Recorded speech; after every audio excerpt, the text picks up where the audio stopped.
Yeah, yundo jedika nado vaningo gubara. Dalkanji menling nado numbanga nina ningire drenye. So just introduce myself and acknowledging that we're here on the Central Coast and acknowledging our elders past and present. So I always start every sort of space that I'm in like that, so people know who I am, and I'm also a proud Māori woman. So ko Jessica, ngā hau, ko Ngāpui ngā Tihini te iwi. So always introducing that I'm also a proud Aboriginal Māori woman, but what actually encompasses all those, I'm just a really proud Australian and I love our country.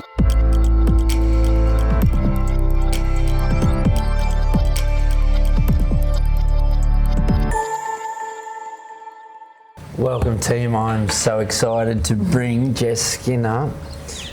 Jess, I've explained quickly off air, but the people that are watching this is the leadership playbook. It's a series I'm doing with some of the best leaders that I can get as far as premiership winning leaders or the equivalent in business, premiership winning captains. Can I first say how much respect I have for you as a leader of your country? In possibly, for the listeners that are just tuning into may not follow the rugby league space, but a very male-dominated space, and you're now the leader of the game you love of your country. Like, can I just start by saying how much respect I have for that? And thank you for coming on this Leadership Playbook series. Yeah, thanks for the invitation. It sounds quite daunting when you say that. Leader of your country. Does it really? Yeah, I feel a little bit. Pinch yourself because you are. Yeah, I think. I always have been a leader in some capacity, whether it's in family or career. But when you say of your country, it sounds It's so true. A bit crazy. Yeah. I watched you work yesterday. You're leading a great group of staff, a very elite group of staff, and a very elite group of players.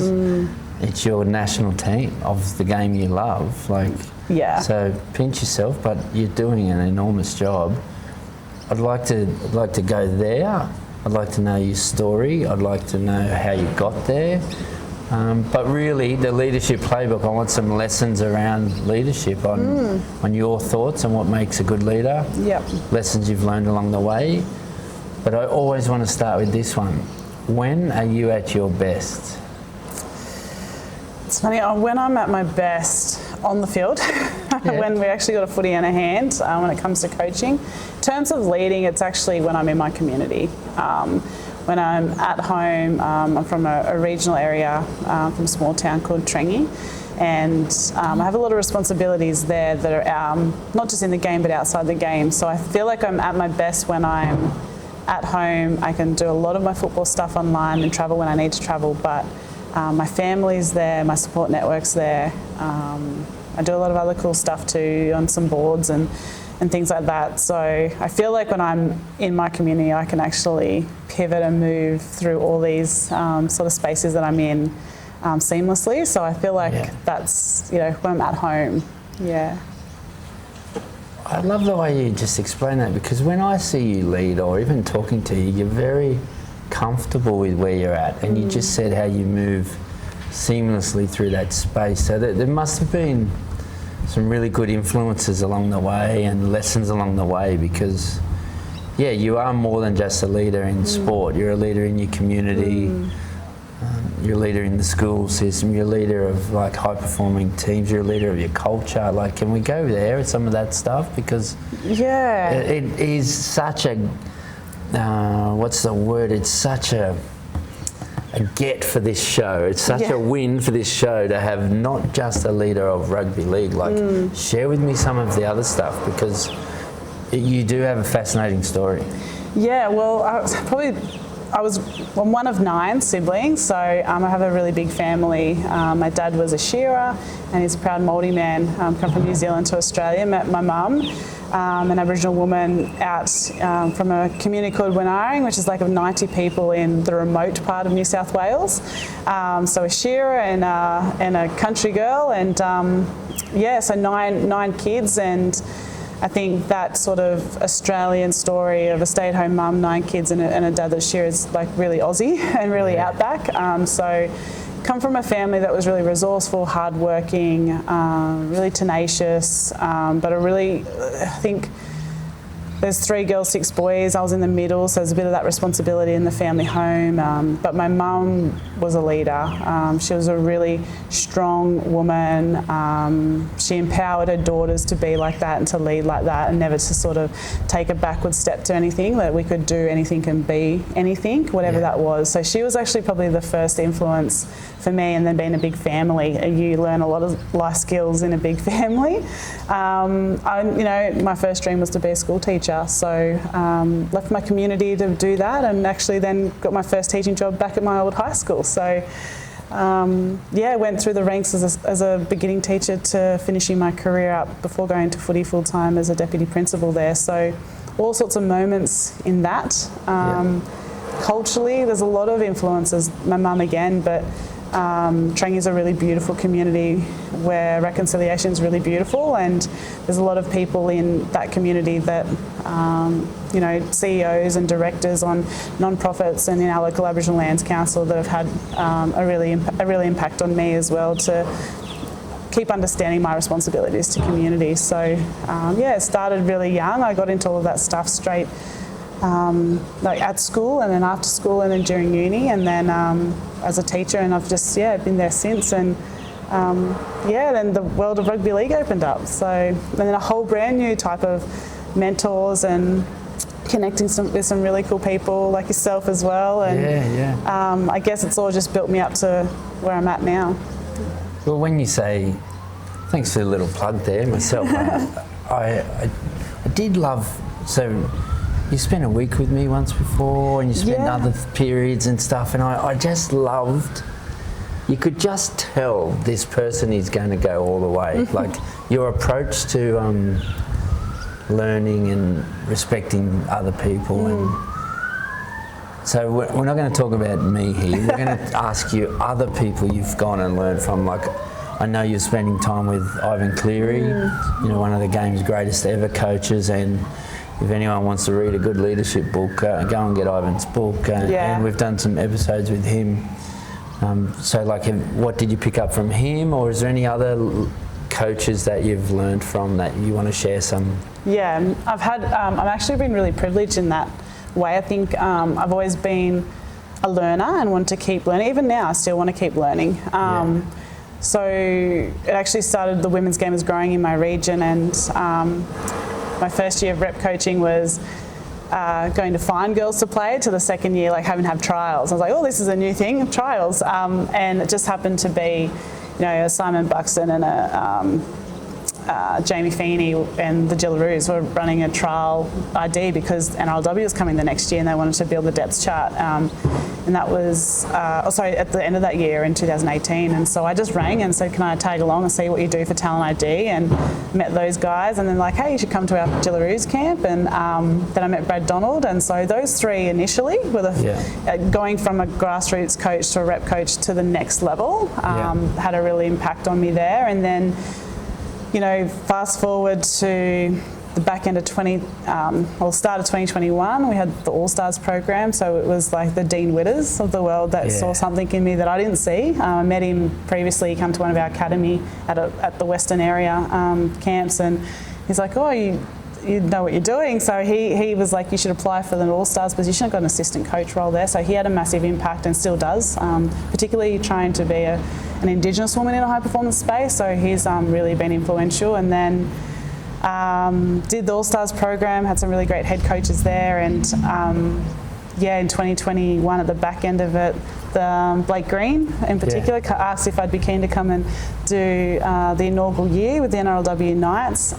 So packed myself and my family up. We went to Newcastle, but what was really special about that moment, the COVID year happened, Blake went to NRL, and then actually the Knights opened up their doors, the men's team with with Blake and Adam O'Brien. And so that's when I got to spend a week. I did 12 weeks there, and I got to spend it with so many people around that team to sort of observe them in their craft, and with the thoughts of, okay, this is how a high functioning team works and all the moving parts that go with that. So I learnt so much in that 12-week block that I was there, and that actually is when I felt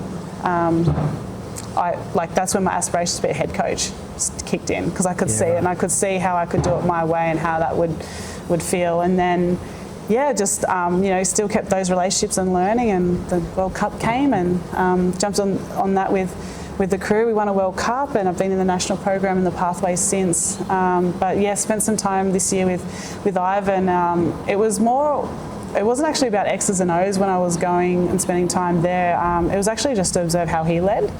I see parts of myself in him, and I always thought that maybe I needed to be a tougher leader or a more energised leader. I'm quite a calm person. I like to keep calm. I don't really I'm not loud. I'm not, super enthusiastic, I suppose, unless we're winning and we've won and we're celebrating. But I like to keep things pretty routine. I like to keep things really transparent for players and staff, really approachable. And I just thought maybe is that what it takes to be the best in the world? And it was good for me to go and see him. Also, the Jillaroos are the hunted.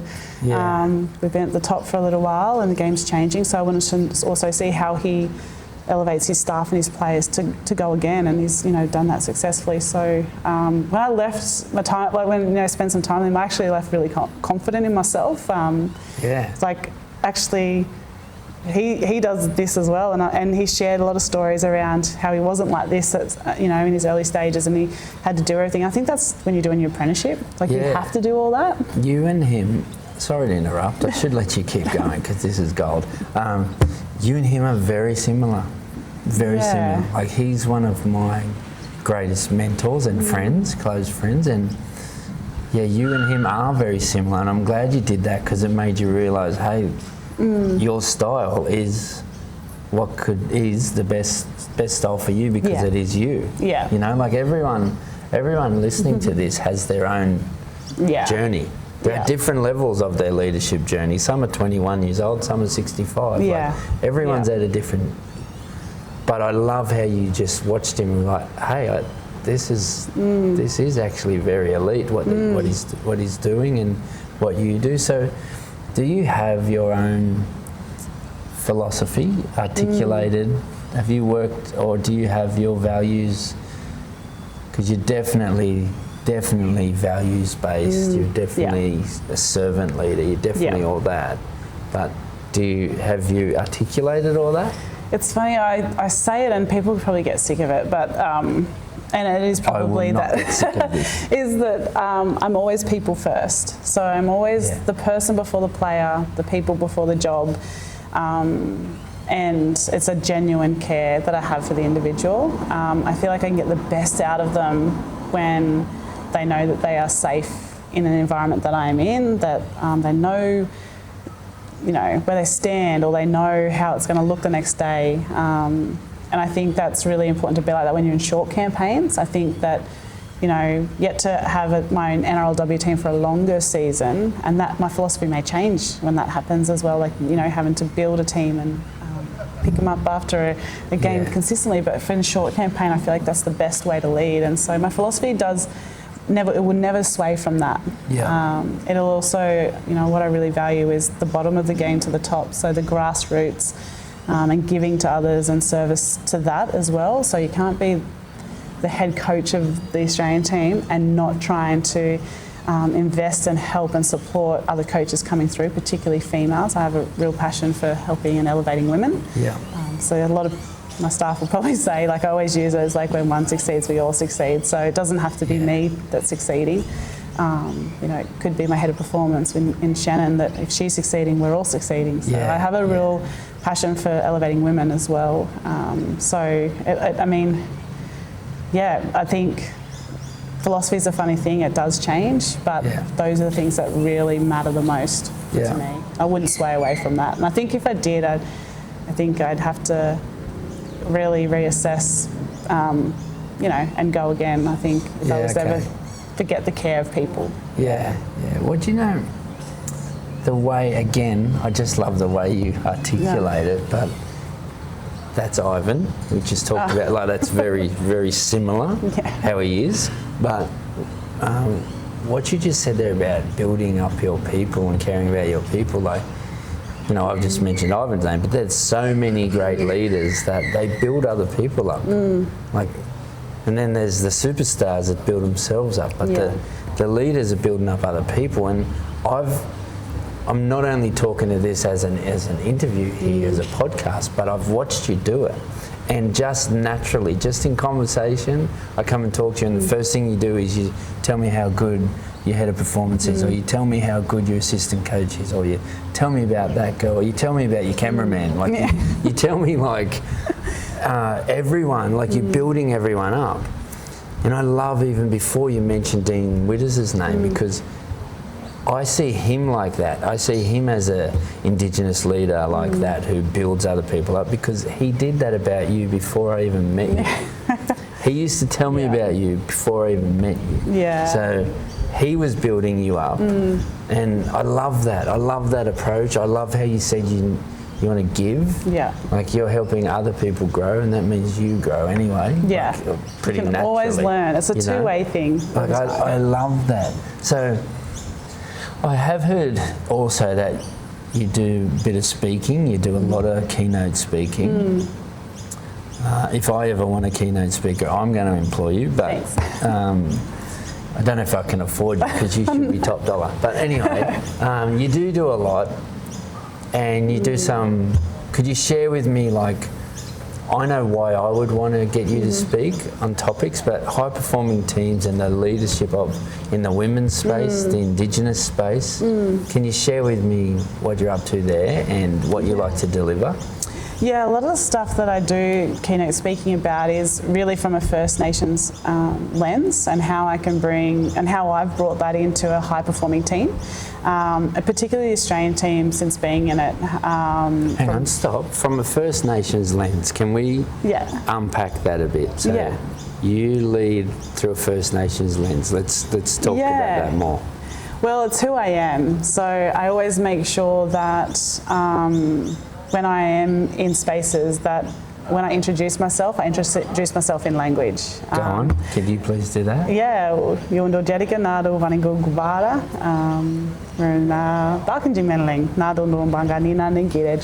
So just introduce myself and acknowledging that we're here on the Central Coast, and acknowledging our elders past and present. So I always start every sort of space that I'm in like that, so people know who I am. And I'm also a proud Māori woman, so ko Jessica ngā hau, ko Ngāpui ngā Tahini te iwi. So always introducing that I'm also a proud Aboriginal Māori woman, but what actually encompasses all those, I'm just a really proud Australian, and I love our country. And so I always make sure that wherever I go, I'm always introducing that, and that it's okay to be Māori, Aboriginal, multicultural, and to be in Australia, in this great country, and be proud to be from here, no matter what your cultural background is. And that's a lot of the stuff I do when I'm talking to people, is how to bring that out of people, or how to bring that out of high performing teams, or how supporting coaches to be able to do that from that lens, and incorporating really safe cultural practices into camps, like acknowledgement to country. Dean and I always talk about it. It's like, when we're teaching people around reconciliation and doing those things, they're sort of like the kindergarten version of our culture. We're like, let's start there first, and then let's move forward. And the Jillaroos jersey's been on a journey since last World Cup.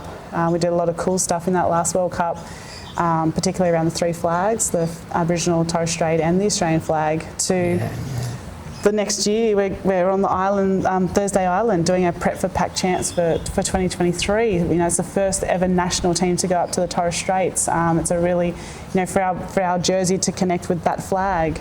We know what our blue flag represents, and we know what the Aboriginal flag represents. So that was like a missing piece for the team, and we always have those perspectives in our team. So I guess that's what a lot of other elite teams are looking for, is how they can do that. And so that's been around that, but also like how to coach the female athlete, that it is different to coaching men. They want to be treated like men and coached the same sort of skill sets, and be respected as rugby league players without the gender attached to it. But it is a little bit different. It's all more about connection and a safe environment, and getting around each other, where sometimes the boys come in, do their job, and they're out again, whereas the girls like to hang around. And so it's creating safe environments for them to be able to do that as well. So there's a lot of that.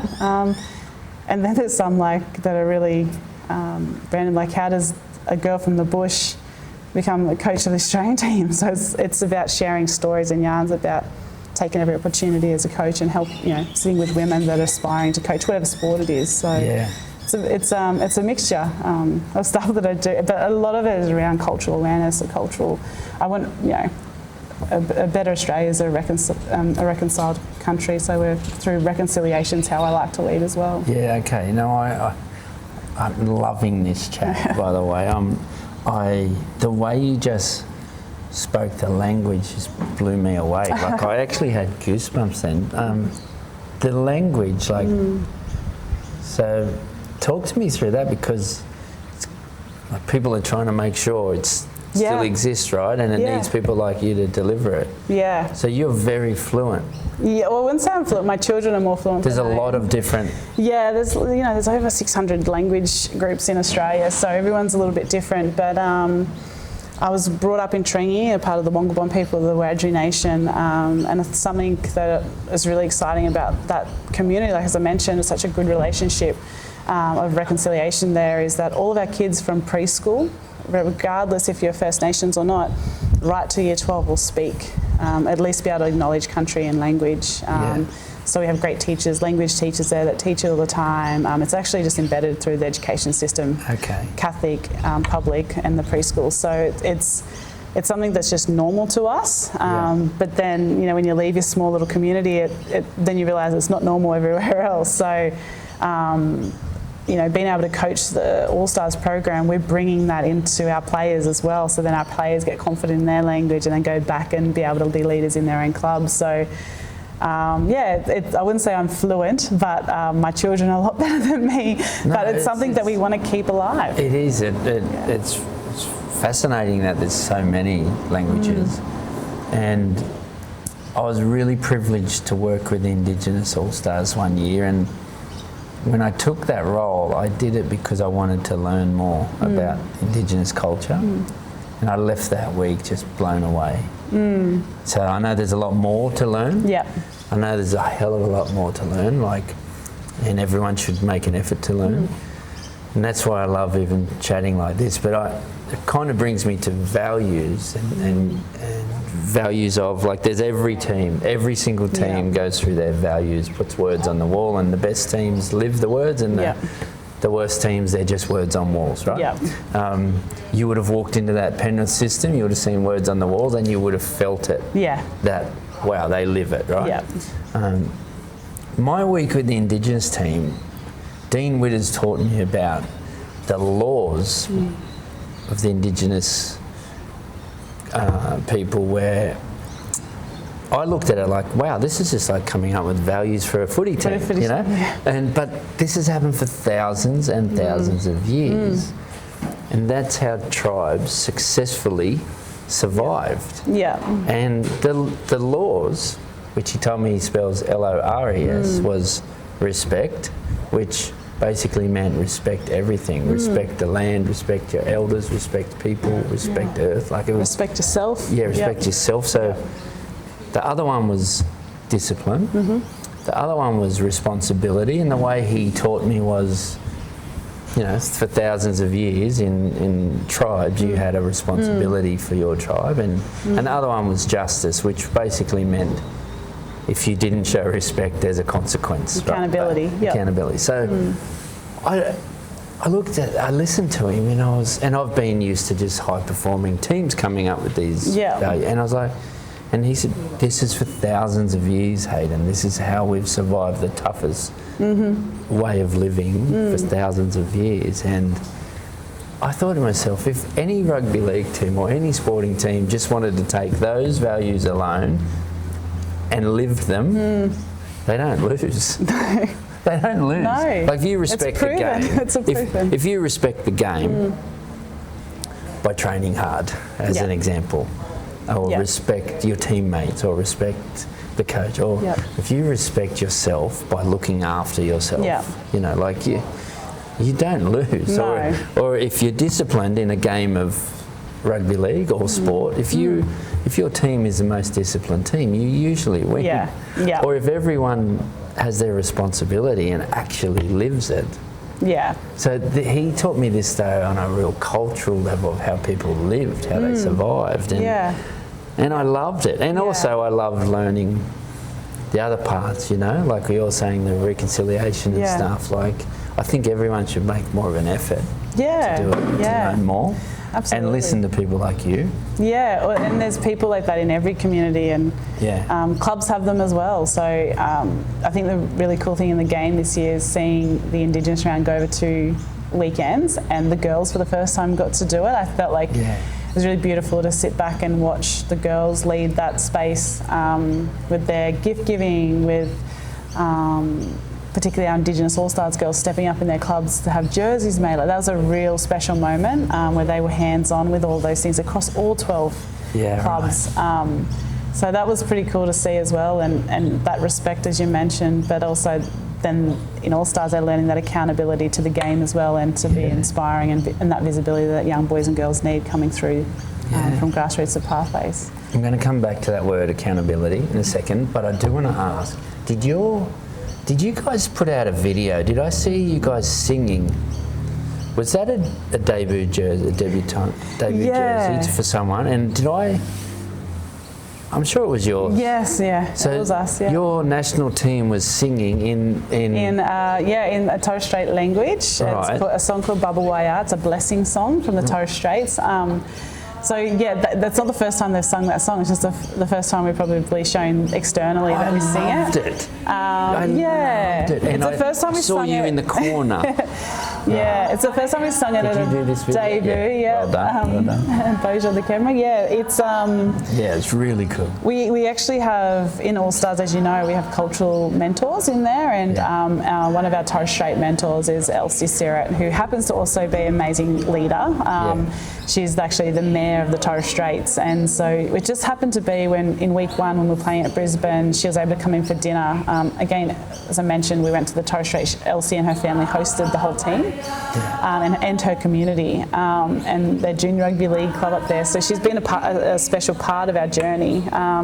And then also she leads in the All-Star space to empower our Torres Strait women, but also our Aboriginal women to learn more about the Torres Strait. So she's such a beautiful human, and her own leader in her own right. And so it just turned out that she could be in our camp that night, and she came and had dinner, and she just said to the girls, I'm going to leave you with a song. And she said, up you get, and she taught them the song, and they got it straight away. And the girls were, just buzzed to learn language. All of our girls, not just our Indigenous girls, know this song off by heart because we do it at All Stars, forever. And so they were just really excited to see their teammates learn this part of them, who they are. Cool. And cool. It just naturally happened with Abby. Abby's been in the Jillaroos program. This is her 2nd year, and she's an amazing human. Her character is just, our game is so lucky to have her, and everyone sees how hard she works on and off the field, and everyone loves her. She's just got that likability around her as well. So it just felt beautiful when she finally got her debut jersey, that they wanted to bless that moment and the night for her. Yeah. Beautiful. The word accountability. There's a lot of leaders out there watching. Sometimes it's still awkward to have tough conversations. But I also see some people think the word accountability is always that, almost the negative. But you are very positive with your accountability as well. So if people have a responsibility or a role on any given play or any given situation in a game, you are positively holding them account. I think I want to know how you handle the tough conversation, but also your thoughts on that word. Yeah, I don't know. Accountability and it's needed, right? I think if you build a really good team environment and you have really good leaders. Now I've got all the captains from nearly every team that's across NRLW. They're not the captain, they're on the leadership team, so they all know how to lead. They know what accountability looks like and how they know how to hold a standard. I don't say tough conversations, just have a conversation. And it's a great thing, Rev, our mutual friend, it's not having a meeting after a meeting, and so if we need to say it, let's say it here. Yeah. and let's take care of it here, and it's a safe space to say it, and so that we can get to the next level and improve as a group. So it's been actually easy to do that. And these girls want to be the best. So I'm actually in a really privileged spot. But I have been in teams where, you know, I'm going to have to have those conversations. Again, not a difficult conversation. It's just, you know, at the start of the season we set some standards together, and you know, we said if we weren't going to be at that standard, we would have this chat, and this is the chat.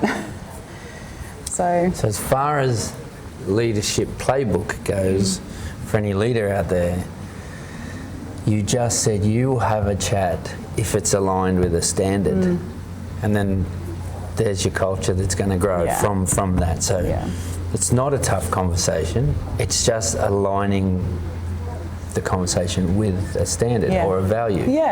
With what we agreed to. Yeah, what we all agreed on.